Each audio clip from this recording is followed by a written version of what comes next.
Good morning, everyone. Before we start with our webinar conference, we start with the legal prayer and to be followed by the attendance.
Okay, once again, good morning to everyone.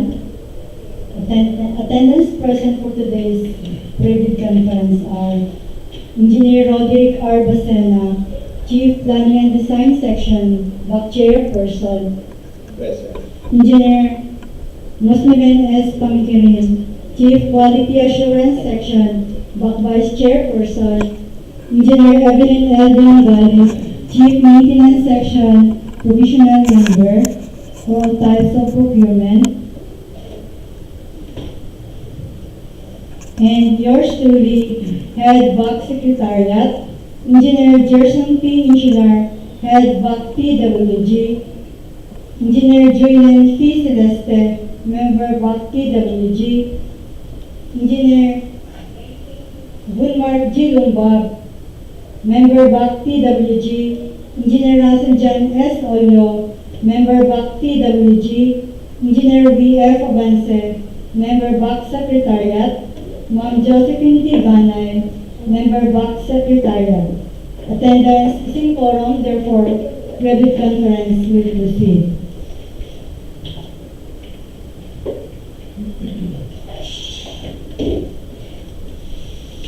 Again, good morning.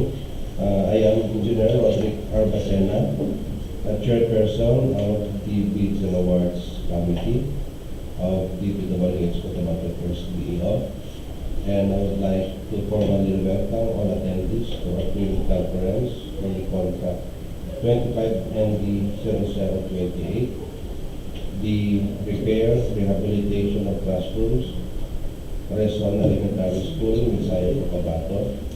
This activity is conducted to ensure clarity, transparency, and a common understanding of the requirements, technical specifications, and legal procedures in accordance with our RA number 9184 and its implementing rules. We appreciate the presence of our prospective bidders and user representative, the BAC members, the BAC Secretariat, and our technical working group.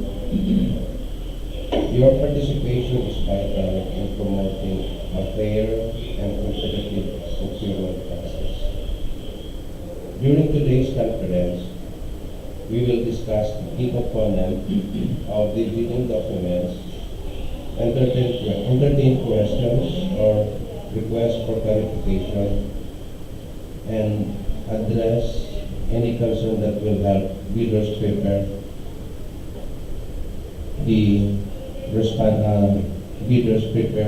responsive bids.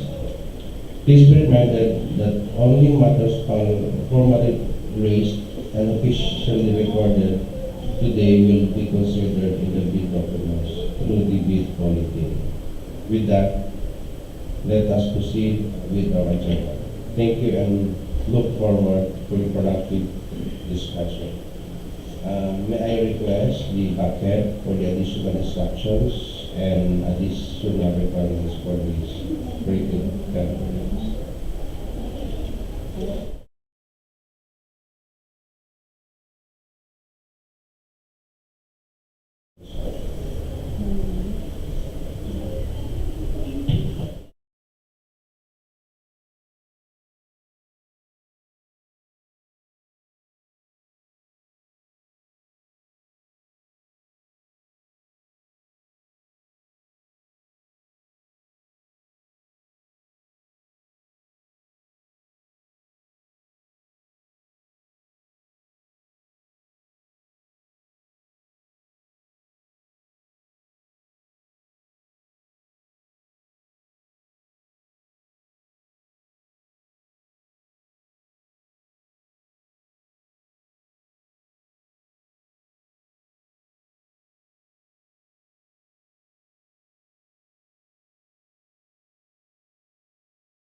Containing expired Class A legal and financial documents as determined during the eligibility screening. Failure to include certificate of employment, contract agreement among permanent personnel and staff of the firm, and curriculum vitae in the application for eligibility and shortlisting (AAS), which are evaluated during the shortlisting for consulting services projects. During bid evaluation, failure to submit required bid forms as outlined in Annex C, detailing the complete list of required bid forms. Submission of incomplete, insufficient, or defective documents due to the non-inclusion and omission of mandatory provisions and statements for the required bid forms as per Annex C outlining the mandatory provisions of required forms. Submission of unauthorized bid securing declaration and omnibus statement and joint venture agreement or statements from all the potential joint venture partners. Submission of the bid form, price schedules, bid securing declaration, omnibus statement and joint venture agreement (GVA) without the name, legal capacity, and signature of the bidder or its authorized representative. Nomination of key personnel of a profession different from what is required by the bidding documents. Failure to submit proof of ownership, lease or purchase agreement of pledged equipment. Failure to submit the required certification of key personnel as per DEO number 9, series of 2012, or in the case of consulting services projects, failure to submit certifications as required by the TOR. failure to comply with the required minimum number of key personnel and equipment as stated in the bidding documents.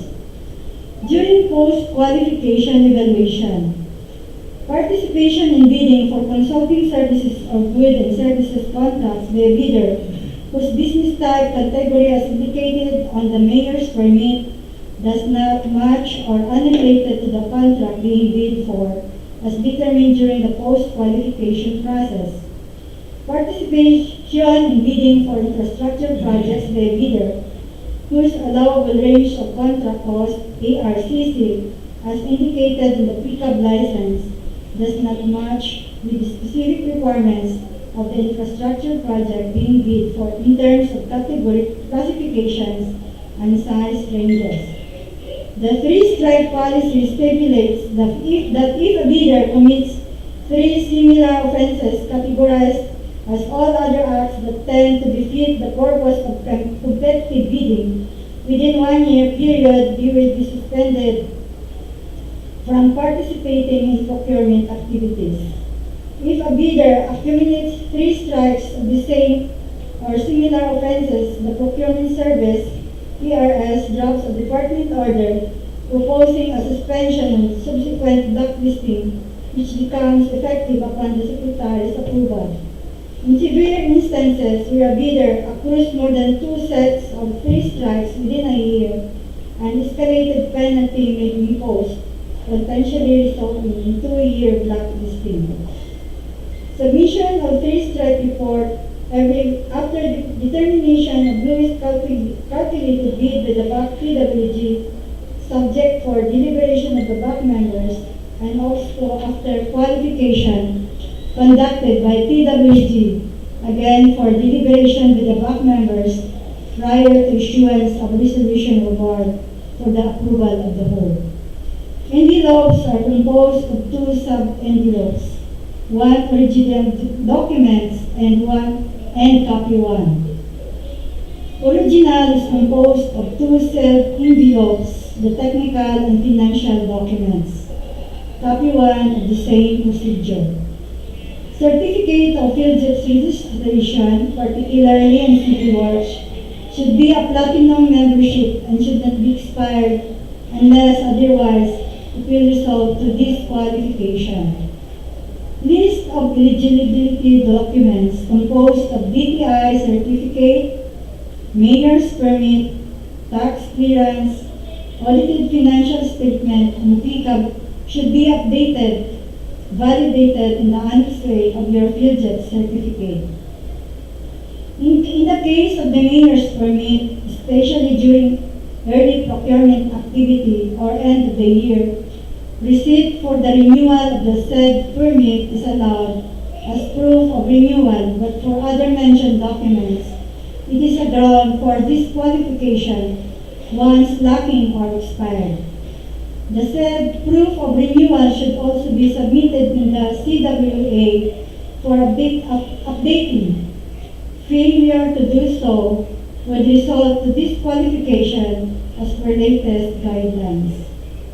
For the photocopied documents, the bidder should present the original document to the procurement unit for them to validate, be certified to a copy, or should secure a CTC for the document originated to ensure the document is genuine. Example, business or mayor's permit, FieldJet's pickup, tax clearance, audited financial statement, etc. The firm is not allowed to CTC by itself because it would be a self-serving, as observed by and noted by the COA auditor. Net financial contracting capacity, Section 52.1.4 IRR of RA 12009, that the net financial contracting capacity NFCC of prospective bidders shall be duly reviewed in accordance numbers 9184 and 12009 as their respective IRRs. The computation shall be based on financial data submitted to the Bureau of Internal Revenue BIR through the Electronic Filing and Payment System EFTS and supported by the latest audited financial statements, AFS, duly stamped received by the BIR. Bidders who fail to meet the foregoing financial eligibility requirements, including their alternatives, shall be disqualified. For pickup license, contractors under small a, small b will no longer be required as to their experience as long as the required rates and costs not exceeding 30 million. As per DEO 118 and DEO 119 series of 2024, pertaining to accreditation of project engineers for the contract, this will be evaluated by the TWG during post-qualification. Also, DEO 110 series of 2024 enforces the implementation of the requirement for ISO 9001:2015 certification for its latest version as applicable in the bidding documents. Effective January 2025, licenses about small a, small b, and medium A, January 2026 should comply with this directive. Those CSHP evaluation is within DPWH and its approval is for DO 241 series of 2024, December 20, 2024. Documents must be properly ear-tagged according to chip list, attached during posting. Standard form should be followed. List of all ongoing projects, SLCC DO 9 and DO 58 series of 2012, DO 11 series of 2017, and other standard forms. List of all ongoing projects with planned and actual percentage of accomplishment and value of outstanding works, NOAA, contract agreement, NTP, and NFCC. Single largest completed contracts is LCC related in nature and at least 50% of ADC, NOAA contract agreement, NTP final inspection, certificate of completion, certificate of final acceptance. DO 9 series of 2012 technical requirements for civil work projects for public bidding duly notarized and certification no need to be notarized. DO 58 2012 inclusion of material data of the pledged equipment of the bidder in his documents must be duly notarized. DO 11 of Series 2017 inclusion of the minimum testing requirement in the technical component of the bid and certification no need to be notarized. DO 253 Series of 2003 accreditation of asphalt and Portland cement concrete batching plants, contractors must update the accreditation for their batching plants. Disclosure of relations on beneficial ownership, Section 81 and Section 82 IRR, R8 number 12009. Submission of updated General Information Sheet, GIS, reflecting beneficial ownership information, BOI, for encoding in the Civil Works application. All concerned are advised to comply on or before December 31, 2025 to avoid delays or disqualification from future procurement activities. For joint venture JV projects, all ongoing projects of both bidder contractor, the required attachment should be included, while on SLCC, attachment of the partner having the required experience should be included. Same criteria or requirements with sole proprietorship should be complied. GBA should also be notarized. Secretary certificate for participating bidders like the cooperatives need to be notarized. Structural organization PME, safety officers and construction foreman. PM, PE, and ME should be of different person as required in the CWA, awarding minimum years of experience as posted in the ITB 5 years experience. PRC should be updated. Certificate of accreditation should be updated. 10 of the proprietor and key personnel should be included in this document. In cases where MENT of the contractor should be replaced during the implementation stage as compared to the early declaration during bid opening, proper coordination and submission of requests, letter for change of personnel should be done by the winning contractor to have it evaluated and approved by the office. Pledge of equipment for the contract. Minimum requirement for equipment should be followed with attached clear copy of updated CROR of the vehicles used. List of equipment should coincide with attachment, proof of ownership or lease.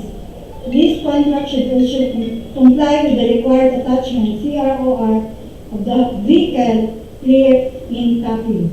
As much as possible, only required equipment tools in the list of minimum requirements for equipment as posted should be included in complying with the state requirements to avoid confusion on the part of TWG.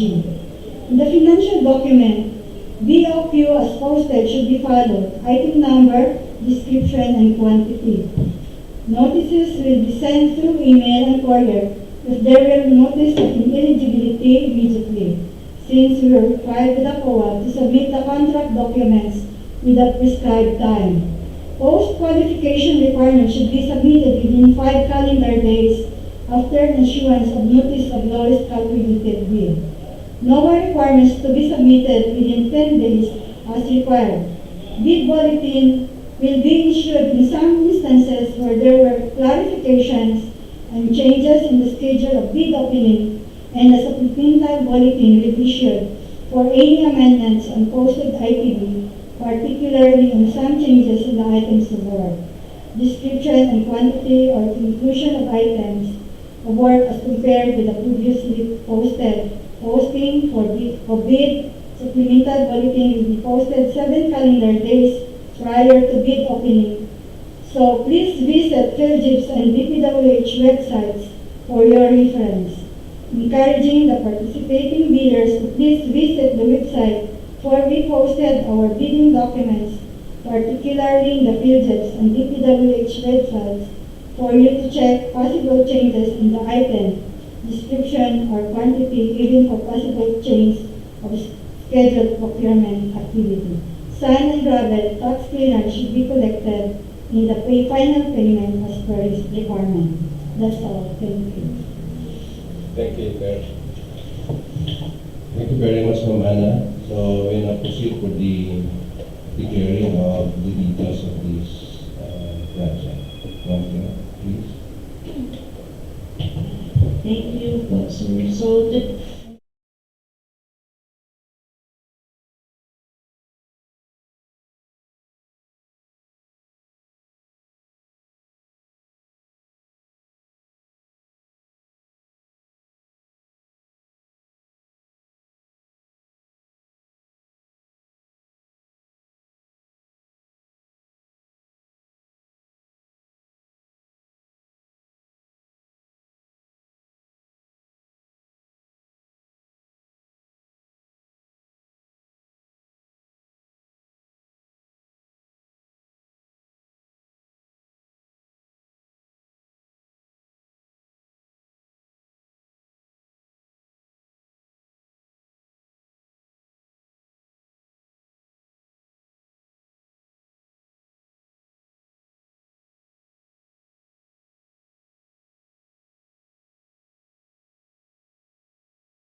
2 units of septic vault for building 1 and 2. Also, the sewer and cold water line works were all complete.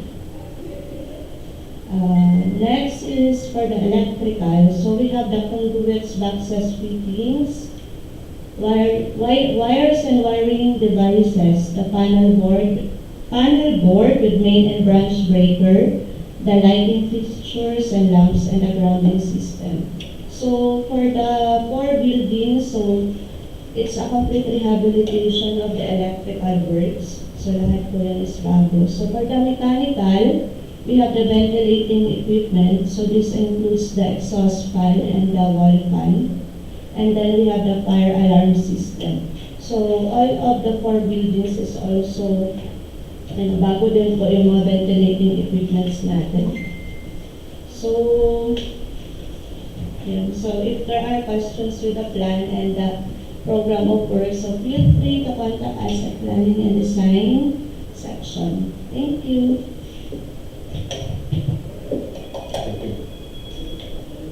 Thank you very much, Ma'am Fred.